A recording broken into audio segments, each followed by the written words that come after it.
रही कि जेरे सामने दरख्त खजूर दे तो को नजर आंदे पैन ते हुणे तो को हल्की फुल्की जरा ना धुंध नजर आंदी पई होसी। दोस्तों क्या हाल है, उम्मीद करे सारे दोस्त ठीक ठाक हो सो, खैर खैरियत ना हो सो।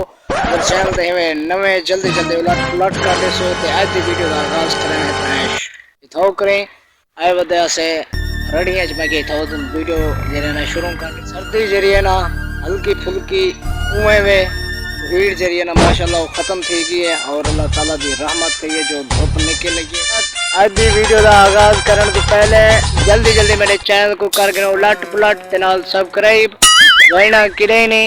आज दी वीडियो बात मुकम्मल करनी है। वेना प्या कराची मेरा नाम मैं को कोट छुटे जो मैं चाहते इंशाल्लाह वाल मुलाकात करे सो कराची पहुंचते ए दोनों जमा दे रहना है दे पर